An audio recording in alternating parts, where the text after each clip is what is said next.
Pregnant सास।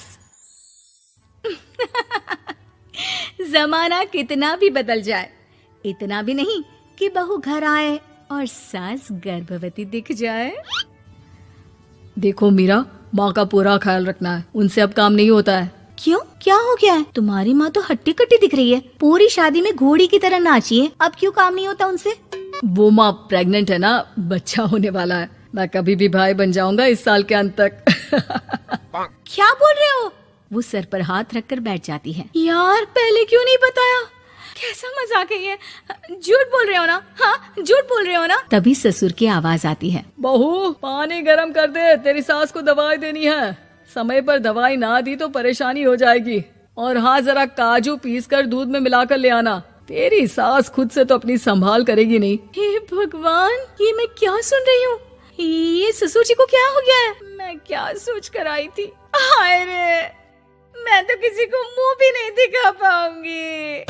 अब ये रोना धोना बाद में करना, पहले गर्म पानी कर दो, माँ को दवाई देनी होगी। और हाँ, रात को माँ के पैरों में तेल लगा देना। बहू को गुस्सा आ जाता है, वो बड़बड़ करती किचन में जाती है जहाँ उसका ससुर खड़ा होता है। एक बड़ी जिम्मेदारी है हम सबके सरों पर। इस उम्र में माँ बनना खतरे से खाली नहीं होता। हाँ हाँ पता है, तो क्यों बन गई माँ? अरे खतरे से कम नहीं है तो क्या जरूरत थी लल्ला पैदा करने की? कैसी बात कर रही हो बहू? क्या तुम खुश नहीं कि घर में एक नया मेहमान आएगा, छोटे छोटे पैरों से पूरे घर में घूमेगा? पिताजी, ये हाथ जोड़े आपके, आप यहाँ से जाओ। ये शायरी बाद में बताना, अभी मैं पानी गरम करके थर्मस में दे देती हूँ। सारा दिन पिलाते रहो गरम पानी। और हाँ, ये बच्ची की बात बार बार मुझसे कोई नहीं करेगा। बहू का पारा अब चढ़ा ही रहता था। वो काम तो सारा करती, लेकिन किलस किलस कर। मीरा सारे काम से फुर्सत पाकर बैठी होती है कि माँ का फोन आ जाता है। बेटा, बहुत बड़ी जिम्मेदारी है तेरे सर पर, अच्छे से निभाना। ससुराल में हर किसी को खुश रखना वैसे तो मुश्किल है, लेकिन भगवान ही हिम्मत देता है बहू को हर कुछ सहकर सबको खुश रखने की। क्या बड़बड़ किए जा रही हो माँ? जानती भी हो कि यहाँ क्या चल रहा है? मेरी सास, अरे तेरी सास तो देवी है देवी। कितने खुश हो रहे थे सारे तेरी सूरत देख देख कर। पता नहीं जैसे बहू नहीं कोई मन मांगी मुराद मिल गई हो उन लोगों को। अरे बात तो पूरी सुनो। मन मांगी बुरा तो पूरी हुई है। अरे मेरी सास को बच्चा होने वाला है, प्रेग्नेंट है वो। क्या बकवास कर रही है मीरा? ये बात किसी को कहना मत। मुझे तो बता दिया, लेकिन अब अपनी जबान सिल ले। कहाँ है तेरी सास? बात तो करा मेरी। पूछू जरा, पोता पोती खिलाने की उम्र में खुद का बच्चा खिलाने का शौक कहाँ से आ गया? और आया भी तो बताना तो चाहिए था। अब क्या नाक कटाने के लिए हम लोगों से रिश्ता जोड़ा है?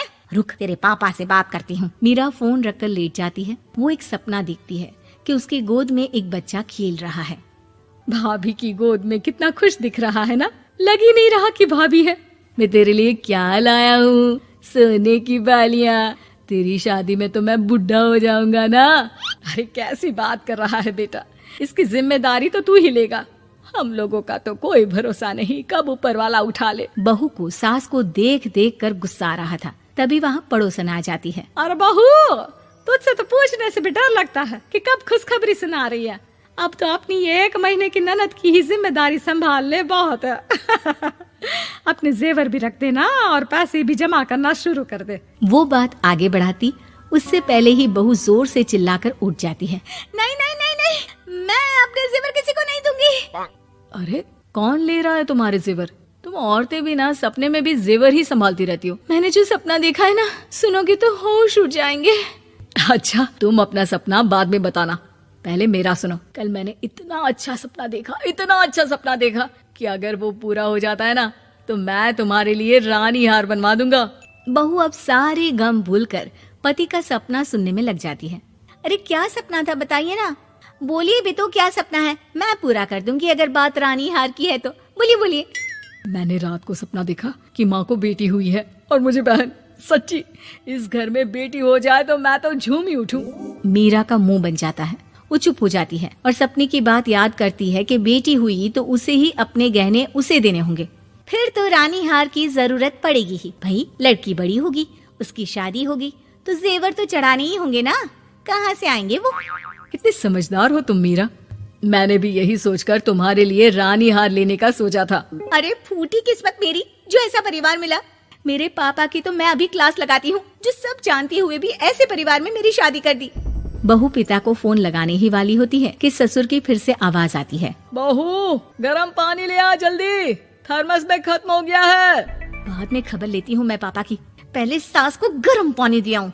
बहू अभी किचन में काम कर ही रही थी कि मीरा के मम्मी पापा आ जाते हैं। वो हाथ में ढेर सारे फल लेकर आते हैं। मीरा के पिता मीरा के ससुर से कहते हैं, लीजिए भाई साहब, ये फल रखिए, बहन जी को खिला दीजिएगा। वैसे कैसी है उनकी तबीयत? बस पता तो है आपको, ऐसे वक्त में जो होता है बस वही सब। मुझे तो सुनकर बहुत गुस्सा आया था, लेकिन चलिए, भाग्य में जो है लिखा उसे कौन टाल सकता है। डॉक्टर को दिखाए? हाँ, बस डॉक्टर आने ही वाला है। अच्छा हुआ आप लोग भी आ गए। उतने में एक सुंदर सी लेडी डॉक्टर आती है। पेशेंट कौन है आप? अरे नहीं जी, मैं तो बहू हूँ इस घर की। मैं तो अभी सोच भी नहीं सकती पोता या पोती के बारे में। अभी तो मेरी सास ही। अरे चुप हो जाना, देख तो ले, डॉक्टर है ये, किसी के भी सामने गुस्सा फोड़ देती है। डॉक्टर कमरे में जाती है और थोड़ी देर बाद बाहर आ जाती है। पीछे से सास भी निकल आती है। हे भगवान, इतना दुख तो किसी को भी ना दे जितना मुझे दिया है। देखिए बहन जी, आप लोगों को तो ये सोचना भी नहीं चाहिए था। वही तो मैं भी कह रही थी कि आप लोगों के लिए तो सोचना भी गुनाह है, लेकिन अब पछताए होत क्या जब चिड़िया चुग गई खेत। डॉक्टर वहाँ से चली जाती है। मैं माँ नहीं बन सकती, मैं प्रेग्नेंट भी नहीं हूँ। ये कैसे? तुम तो बोल रही थी कि अरे वो गैस का दर्द था और पेट भी गैस से फूल रहा था। डॉक्टर ने चूर्ण दे दिया है, गर्म पानी से फांकना है। मैं भी लाती हूँ गर्म पानी। अरे मैं तो गीजर ही लगा देती हूँ। हाय रे, खुशी के मारे पागल ना हो जाओ।